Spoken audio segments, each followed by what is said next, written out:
प्रणिपत्यवर्धमानं प्रश्नोत्तररत्नमालिकां वक्ष्ये नागनरामरवन्द्यं देवं देवाधिपं वीरम्। बोलिए श्री 1008 आदिनाथ भगवान की जय। आचार्य गुरुवर विद्यासागर जी महाराज की जय। मुनि पुंगव श्री 108 सुधा सागर जी महाराज की जय। हम सभी बड़े सौभाग्यशाली हैं जो हमें आचार्य राजर्षि अमोघ वर्ष जी द्वारा रचित महान ग्रंथ प्रश्नोत्तर रत्नमालिका के अध्ययन का अवसर मिल रहा है। इस ग्रंथ में प्रश्नोत्तर शैली में छोटे छोटे प्रश्न हैं और उनका एक एक शब्द में उत्तर दिया गया है। ये प्रश्नोत्तर इतने गहन चिंतन से निकलकर हमारे सामने आए हैं जो हमारे जीवन में अभूतपूर्व परिवर्तन करने में समर्थ हैं। अभी तक हम 9 श्लोकों का अध्ययन कर चुके हैं और आज 10वां और 11वां इन 2 श्लोकों का अध्ययन हम इस वीडियो के माध्यम से करेंगे।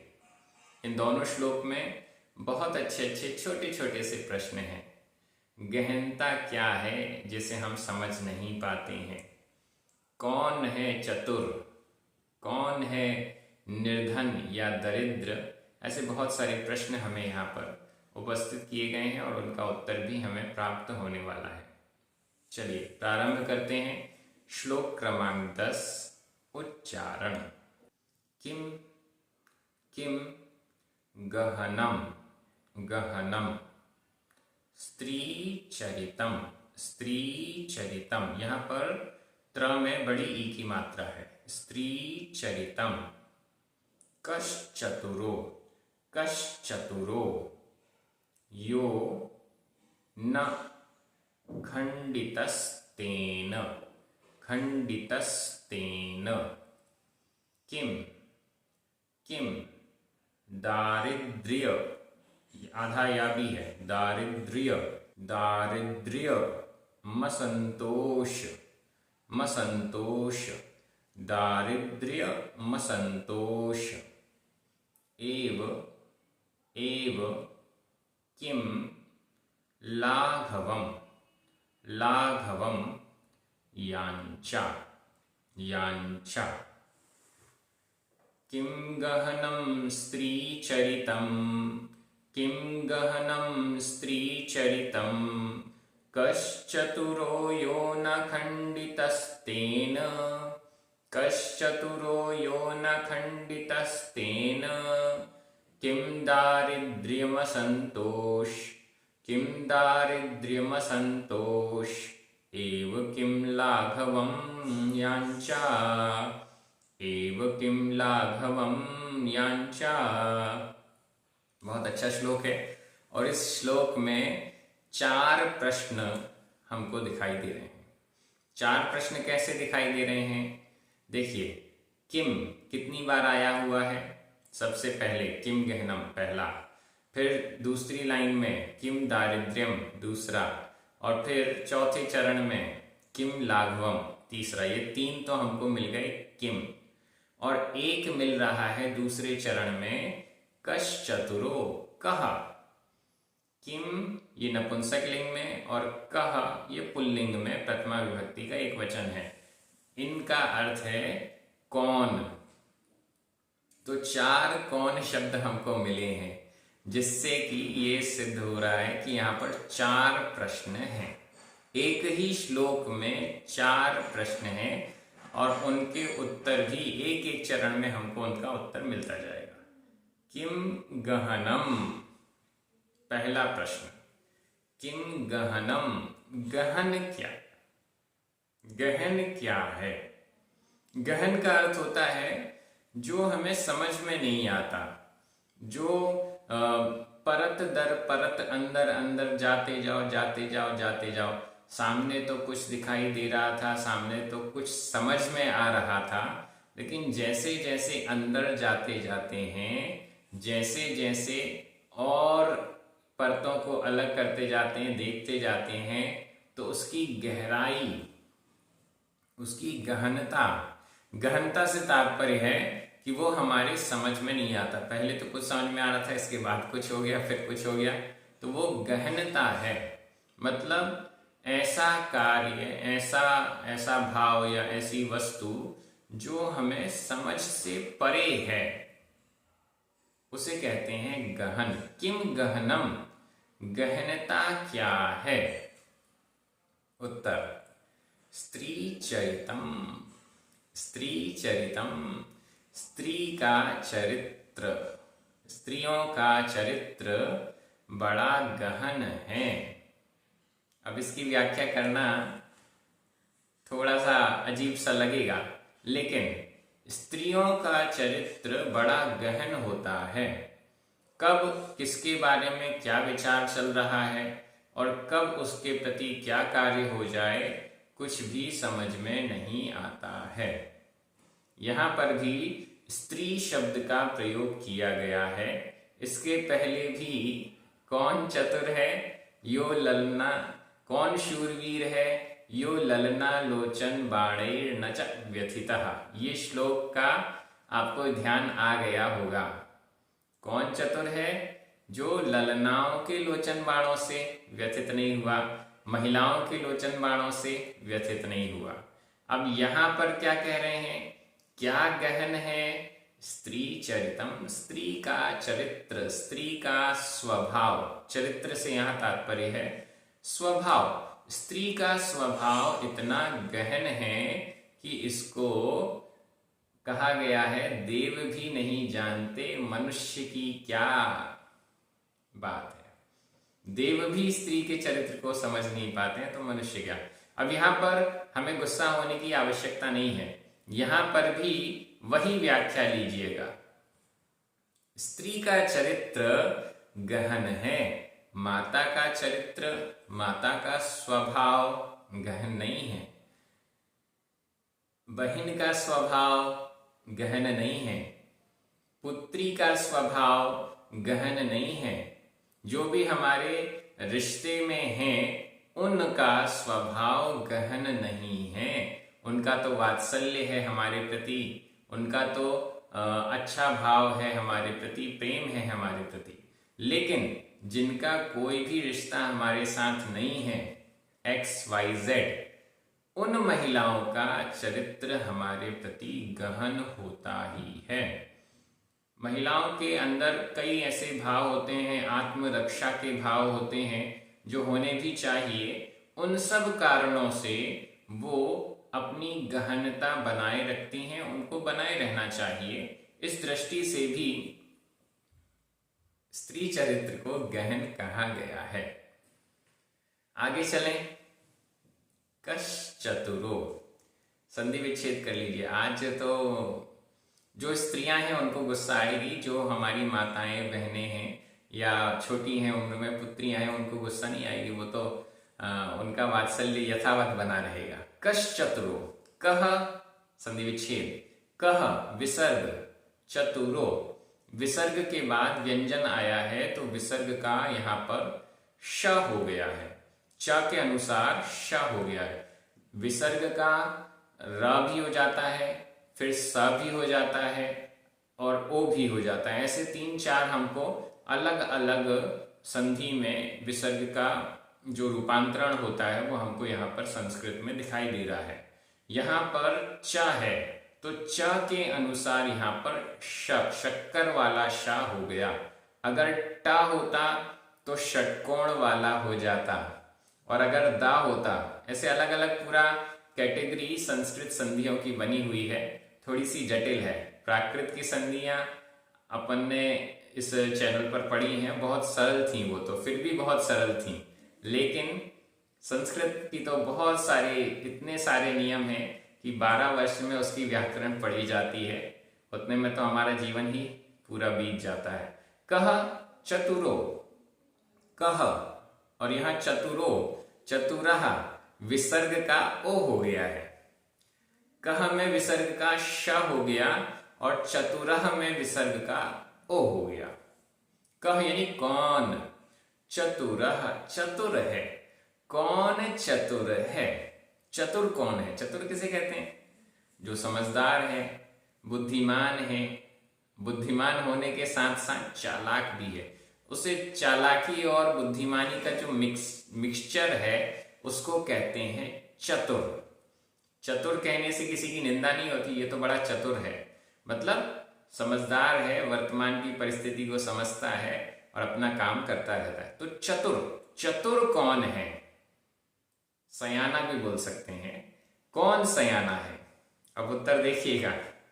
यो न खंडितस्तेन, यो यहां पर भी यह विसर्ग है, विसर्ग का ओ हो गया। यह जो, न नहीं, खंडितस्तेन, खंडितः यहां पर विसर्ग का सा हो गया क्योंकि इसके बाद ता है। ता इसके आगे है तेन वाला, तो इसलिए विसर्ग का सा सड़क वाला सा हो गया। इसके पहले चतुरों में चा था तो उसके आगे शक्कर वाला शा हो गया था। खंडितः तेन, यो यह जो न खंडितः खंडित नहीं हुआ है, तेन उसके द्वारा। किसके द्वारा खंडित नहीं हुआ है? जिसकी पहले चर्चा चल रही थी। किसकी चर्चा चल रही थी? स्त्री चरितम, स्त्री चरित्र के द्वारा, स्त्री स्वभाव के द्वारा जो खंडित नहीं हुआ है। स्त्री स्वभाव के द्वारा जो खंडित नहीं हुआ है, खंडित नहीं हुआ है से तात्पर्य है जो उनके द्वारा ठगाया नहीं गया है, जो उनके द्वारा विचलित नहीं किया गया है, जो उनके द्वारा पथभ्रष्ट नहीं किया गया है, वह व्यक्ति वास्तव में चतुर है, समझदार है। ऐसा समझना चाहिए। व्याख्याएं जानबूझ के नहीं कर रहा हूं, आप अपने मन में करते रहिएगा। किम गहनम, गहन क्या है? स्त्री का चरित्र, स्त्री का स्वभाव गहन है। कौन चतुर है? जो उस स्त्री स्वभाव के द्वारा खंडित नहीं हुआ है। बड़े बड़े महात्मा भी इस स्त्री स्वभाव के चक्कर में अपना बड़प्पन खोकर धूल में मिल चुके हैं। कई कहानियां हमको इस प्रकार की सुनने में आती हैं।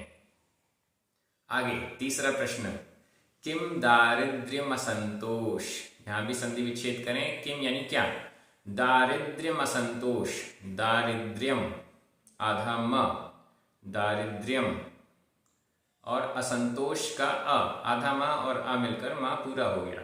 दारिद्र्यम दरिद्रता, असंतोषः यहां पर भी एव, असंतोष के बाद एव लिखा हुआ है, तो असंतोषः यहां पर जो विसर्ग है उस विसर्ग का लोप हो गया है। ये संस्कृत की विसर्ग संधियां हैं। यहाँ पर विसर्ग का शा, शक्कर वाला शा हुआ, विसर्ग का ओ भी हुआ, यहाँ पर हमें उदाहरण मिला। विसर्ग का सड़क वाला सा हुआ, वह भी उदाहरण मिल गया। अब विसर्ग के लोप का उदाहरण भी हमको यहाँ पर मिल गया। इतने सारे विकल्प संस्कृत में विसर्ग संधि के होते हैं। किम दारिद्र्यम, दरिद्रता क्या है? दारिद्र्य, दरिद्रता, दरिद्रता क्या है? दरिद्रता यानी निर्धनता, निर्धनता, गरीबी। गरीबी क्या है? क्या है गरीबी? हमारे जेब में रुपए पैसे नहीं है तो हम गरीब हैं क्या? हमारे बैंक अकाउंट में रुपए पैसे नहीं है तो हम गरीब हैं क्या? घर नहीं है तो गरीब हैं क्या? क्या होती है गरीबी? बिल्कुल इसका उत्तर तो हमको देखना पड़ेगा। ये ऐसे प्रश्न हैं जिनका उत्तर, जिनका समाधान हमको यदि मिल गया तो हमारा जीवन सुखमय व्यतीत होगा। किम दारिद्र्यम, दरिद्रता क्या है?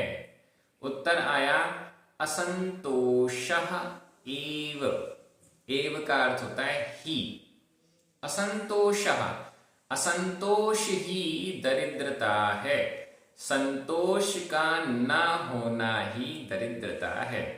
मेरे पास जितना है उतने में मैं संतुष्ट हो जाऊं तो मैं गरीब नहीं हूं, लेकिन मेरे पास जितना है उससे और ज्यादा चाहिए और ज्यादा चाहिए संतोष ना होना ही गरीबी है।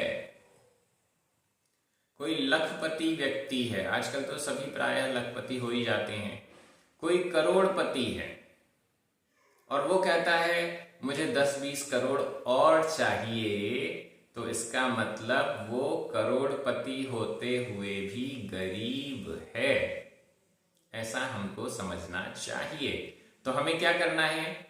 हमें अमीर बनना है। तो क्या करें? जितना है उतने में ही संतोष करें। अगला प्रश्न, किम लाघवम। किम यानी क्या है, लाघवम, लाघव क्या है? लाघव का अर्थ है लघुता, लघुता का अर्थ है छोटापन। इसके पहले बड़प्पन की बात आई थी।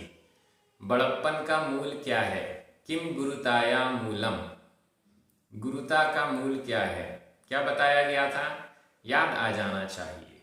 यदि तद प्रार्थनम नाम, यदि तद प्रार्थनम नाम, जो अप्रार्थना थी, अयाचक वृत्ति थी, उसको बड़प्पन का मूल, गुरुता का मूल कहा गया। अब यहां पर लाघवम, लघुता क्या है, छोटापन क्या है, जिसे हम कहते हैं ओछापन, ओछा, ओछापन क्या है? क्या है भैया? यांचा, यांचा, याचना, यांचा, यांचा का मतलब है याचना, मांगना, मांगना ही छोटापन है। जब भी हम किसी से कोई वस्तु मांगते हैं, याचना करते हैं, तो हम उससे छोटे हो जाते हैं। प्रार्थना करते हैं, विनती करते हैं, मन्नत मांगते इत्यादि XYZ सारे शब्द, तब हम क्या होता है, उससे छोटे हो जाते हैं। हाँ, हम जिनेंद्र भगवान से कोई चीज मांग रहे हैं तो ठीक है, जिनेंद्र भगवान ऑलरेडी बड़े हैं और उनसे छोटे होने में हमें कोई दिक्कत नहीं है। हम हमारे बड़ों से कोई वस्तु मांगते हैं तो ठीक है, वो तो बड़े ही हैं और हम छोटे ही हैं। लेकिन अगर हम किसी भी अन्य व्यक्ति से कोई वस्तु मांगते हैं तो मांगने वाले का हाथ हमेशा नीचे रहता है, मांगने वाला छोटा ही माना जाता है। यह हमें ध्यान रखना चाहिए। इसलिए प्रयास ये करना चाहिए कि मांगने की नौबत ही ना आए। चलिए, बहुत अच्छा। व्याख्या तो ऐसी है कि करते जाओ करते जाओ, एक एक चरण पे ऐसा लगता है कि एक एक कहानी भी सुना दी जाए। आपके मन में वो कहानियां आ रही होंगी। आप एक काम कीजिएगा कि अपने मित्रों को, अपनी सहेलियों को, जो आपके परिचित हैं, उनको फोन लगाइए और फिर बताइए कि हम प्रश्नोत्तर रत्नमालिका ग्रंथ पढ़ रहे हैं, उसमें एक ऐसा प्रश्न आया और वास्तव में ये प्रश्न का जो उत्तर दिया है बहुत सही है, इसमें मुझे एक कहानी याद आ रही है और उसको वो कहानी आप सुना दीजिएगा। और आप चाहें तो शॉर्ट में उस कहानी का टाइटल या उस कहानी का जो नायक है उसका नाम आप कमेंट बॉक्स में लिख दीजिएगा, तो और भी लोगों के चिंतन में आएगा। चलिए, अब हम आगे अगले छंद में चलते हैं। इसका रिवीजन मैं नहीं कर रहा हूं क्योंकि प्रायः रिवीजन बहुत हो गया है। अगले छंद में चलते हैं, छंद क्रमांक 11। उच्चारण। किम, किम जीवित मनवद्यम, जीवित मनवद्यम, यहां पर दिया है आधा द और या, जीवित मनवद्यम। किम जाड्यम, जाड्यम आधा ड, जाड्यम। पाटवेप्यनभ्यासः, पाटवेप्य आधा पा और या, और उसके पहले अवग्रह का चिन्ह लगा हुआ है। पाटवेप्य, अवग्रह का उच्चारण नहीं होता है। पाटवेप्य नभ्यासः, नभ्यासः। को जागर्ति, जागर्ति। विवेकी, विवेकी। का निद्रा, निद्रा। मूढ़ता, मूढ़ता। जंतोः, जंतोः। किं जीवितमनवद्यं,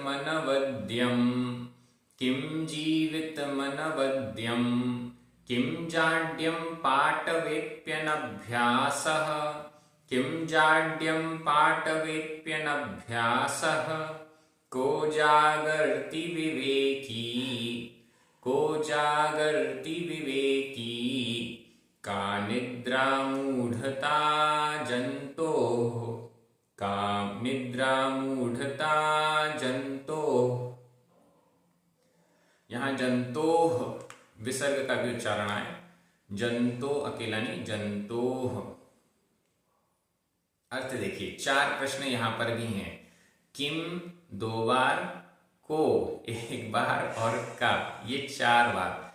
किम ये नपुंसकलिंग का, को कह विसर्ग का ओ हुआ ये पुल्लिंग का, और का ये स्त्रीलिंग का प्रथमा एकवचन का रूप है। कौन इसका अर्थ है।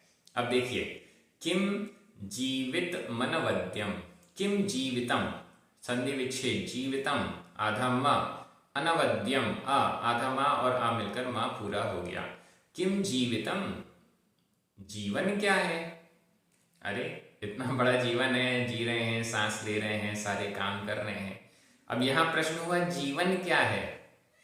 तो यहां जीवन क्या है से तात्पर्य है कि असली जीवन कौन सा है। जीवन तो सभी जी रहे हैं, जितने भी जीव हैं, जितने भी प्राणी हैं वो जीवन जी रहे हैं, लेकिन सच्चा जीवन, सार्थक जीवन किसका है, सफल जीवन किसका है, ऐसा हम समझें। तो किम जीवितम, जीवित पना किसका है, जीवन किसका है, जीवंतता किसकी है, ऐसा समझिए। क्योंकि जीवन है लेकिन जीवंतता नहीं है। तो किम जीवितम, जीवित पना किसका है, अनवद्यम, एक शब्द में उत्तर, अनवद्यम, अवद्य से रहित जिसका जीवन है उसका ही जीवन सच्चा जीवन है। अवद्य, अवद्य का अर्थ होता है पाप, अवद्य का अर्थ है पाप, अनवद्य का अर्थ हुआ पाप रहित। पाप रहित निष्पाप जीवन ही असली जीवन है। और इसको देखें, अवद्य का अर्थ है कलंक, निष्कलंक जीवन ही, निष्कलंक जीवन ही असली जीवन है। चेहरा किसका अच्छा है, जिसमें काला काला कुछ लगा ना हो, कालिख न लगी हो, वह चेहरा अच्छा है। जीवन किसका अच्छा है, जो निष्कलंक हो, जिसमें कोई दाग नहीं हो, जिसमें कोई पाप नहीं हो। किसी ने जीवन भर कोई अपराध, एक अपराध भी कर दिया तो उसका जीवन असफल हो जाएगा। तो इसलिए जीवन क्या है, अनवद्यम, पाप रहित होना, निरपराध होना, निष्कलंक होना। निष्कलंक जीवन ही असली जीवन है। क्या करना, जीवन भर यही प्रयास करना कि कोई कलंक, कोई पाप ना हो जाए। यहाँ छोटे मोटे पाप की बात नहीं है, वो तो हम हमेशा करते रहते हैं। कोई बड़ा पाप ना हो जाए जिसके कारण वो कलंक लगे, तो ऐसे इससे हमें बचना चाहिए। दूसरा प्रश्न, किम जाड्यम, जाड्यम जड़ता, जड़ता, किम जाड्यम, जड़ता क्या है। जड़ता से तात्पर्य होता है निष्क्रियता, या ये तो जड़ है, चेतन और जड़, जड़ और चेतन। चेतन मतलब जो हलन चलन कर रहा है, सब कुछ जान रहा है, देख रहा है, सक्रिय है। और जड़ता से तात्पर्य अचेतन, जो सक्रिय नहीं है। तो यहां जाड्यम से तात्पर्य हुआ कि कौन ऐसा व्यक्ति है जो जड़ है, कुछ नहीं करता धरता, बस जैसा है वैसा ही बना रहता है, या कोई काम नहीं आता, किसी का काम नहीं करता, वो जड़ है। किम जाड्यम, जड़ता क्या है। बड़ा अच्छा उत्तर है और बहुत सोचने लायक है। पाटवेप्यनभ्यास, संधि विच्छेद करनी पड़ेगी। पाटवे अपि, अब यहां पर अपि का जो अ है उसका लोप हो गया और उसका अवग्रह चिन्ह आ गया। पाटवे अपि, अपि। अब यहां पर अपि में पा में जो ई की मात्रा है और इसके बाद अनभ्यासः का आ है, तो ई और आ मिलकर या हो गया। ई और अ मिलकर संस्कृत में ही यह होता है, प्राकृत और हिंदी में नहीं होता है। अपि, पाटवे अपि अनभ्यासः, पाटवे पटु होने पर भी, अपि यानी भी, पाटवे पाटव होने पर भी, पटु होने पर भी, चतुर होने पर भी, समझदार होने पर भी, अनभ्यासः, अनभ्यास अभ्यास नहीं करना। पटु हैं, चतुर हैं, सब कुछ आता है लेकिन प्रैक्टिस नहीं करते, अभ्यास नहीं करते। क्या है? डॉक्टर बन गए, डॉक्टर की डिग्री प्राप्त की। कौन से वाले? वो रोगों को दूर करने वाले डॉक्टर, चिकित्सक। चिकित्सक की डिग्री प्राप्त कर ली लेकिन अभ्यास नहीं करते, प्रैक्टिस नहीं करते, दूसरों के रोगों को दूर नहीं करते, तो क्या होगा? कुछ नहीं होगा। डिग्री लेने के बाद कुछ सालों बाद सब साफ। वकालत की डिग्री ले ली, वकील बन गए, लेकिन अभ्यास नहीं करते, कोर्ट में जाकर किसी का केस नहीं लड़ते, तो क्या होगा? कुछ नहीं होगा। बहुत अच्छा शास्त्र स्वाध्याय कर लिया, सांगानेर में जाकर 5 वर्ष का बहुत अच्छा अध्ययन जैन दर्शन के ग्रंथों का किया, शास्त्रीय विद्वान बन गए, लेकिन फिर अभ्यास छोड़ दिया। तो अब क्या होगा? कुछ वर्षों बाद सामान्य हो जाएंगे। तो यही है, पाटवेपि, पटु होने पर भी, चतुर होने पर भी अभ्यास नहीं करना। अभ्यास नहीं करने से, प्रैक्टिस नहीं करने से विद्या हमारे अंदर से गायब हो जाती है, हम भूलते जाते हैं। इसलिए अभ्यास करना, रिवीजन करना बहुत जरूरी है। ये वीडियोस YouTube चैनल पर परमानेंट हो जाएंगे, तो आप इसका अभ्यास भी करते रहिएगा, ऐसा राजर्षि अमोघ वर्ष कह रहे हैं। तो यह जड़ता है। अगर हम चतुर हैं लेकिन हम अभ्यास नहीं करते हैं, तो यह जड़ता है, इससे हमें बचना चाहिए। तीसरा, को जागर्ति। जागता कौन है? जागर्ति यह क्रिया रूप है, इसका अर्थ है जागता। जागता को, कह विसर्ग का ओ हो गया, कह कौन जागता है? वैसे तो हम भी जाग रहे हैं, दिन में जागते हैं, रात में सोते हैं, लेकिन कौन जागता है? कई तो ऐसे होते हैं जागते हुए भी सो रहे हैं, उसके बारे में भी आगे कहा जाएगा, का निद्रा। यहां कह कौन, जागर्ति जागता है। कौन जागता है? विवेकी। विवेकी, विवेकवान व्यक्ति जागता है, जिसके अंदर विवेक है, अच्छे बुरे की समझ है, स्वपर को अलग अलग जानता है, स्वपर का भेद विज्ञान है, या जिसमें विवेक है, अच्छे बुरे को समझता है, या हमारे लिए हेय क्या है, छोड़ने योग्य क्या है, उपादेय क्या है, ग्रहण करने योग्य क्या है, इसको समझता है। विवेक बुद्धि जिसके पास है वो जागता है, और जिसके पास विवेक बुद्धि नहीं है वो जागते हुए भी नहीं जाग रहा है। चौथा प्रश्न, का निद्रा। का यानी क्या है? निद्रा। निद्रा क्या है? नींद क्या है? जब हम बिस्तर में जाके सो जाते हैं रात में, वह निद्रा है क्या? नींद क्या है? मूढ़ता जंतोः, जंतोः जंतु की, प्राणी की, व्यक्ति की मूढ़ता, मूर्खता ही निद्रा है। विवेक को जागना, जागृति कहा गया, और अविवेक को, मूढ़ता को निद्रा कहा गया। मूढ़ता, मूढ़ता से तात्पर्य कि कुछ भी सामने वाला व्यक्ति क्या कर रहा है उसको देखकर हमने भी वही चालू कर दिया। विदेशों में ठंड का माहौल है तो वो कोट पैंट पहनते हैं। अब यहाँ पर गर्मियों का माहौल है, फिर भी हम गर्मी में चुर रहे हैं, और शादियों में क्या होता है, कोट पैंट पहन के पहुंच जाते हैं। अरे भैया, वहां विदेशों में मौसम के कारण कोट पैंट पहना जाता है, लेकिन यहाँ पे किस कारण से कोट पैंट पहन रहे हैं? मौसम तो गर्म है, गर्म मौसम के होते हुए भी आपको कोट पहनना है। इसको कहते हैं मूढ़ता। हर जगह लगा लीजिएगा। मूढ़ता का अर्थ है अंधानुकरण, बिना सोचे विचारे किसी का भी अनुकरण कर लेना। इसको अविवेक या मूढ़ता कहते हैं। तो यह निद्रा है, जागता हुआ व्यक्ति भी नींद में है, कुछ का कुछ करता जा रहा है। इस प्रकार से ये चारों प्रश्न बहुत अच्छे हैं, बड़े चिंतन का विषय है। और आपके साथ बैठकर स्वाध्याय करने में तो मन ऐसा लग रहा है कि एक एक छंद पर, एक एक चरण पर और विचार करते जाएं। लेकिन कब तक? वीडियो की लेंथ भी कम करनी पड़ती है, बहुत ज्यादा हो जाती है।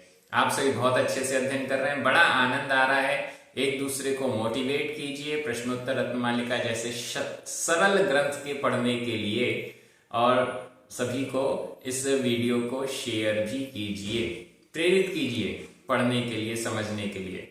सभी को जय जिनेंद्र, जिनवाणी माता की जय।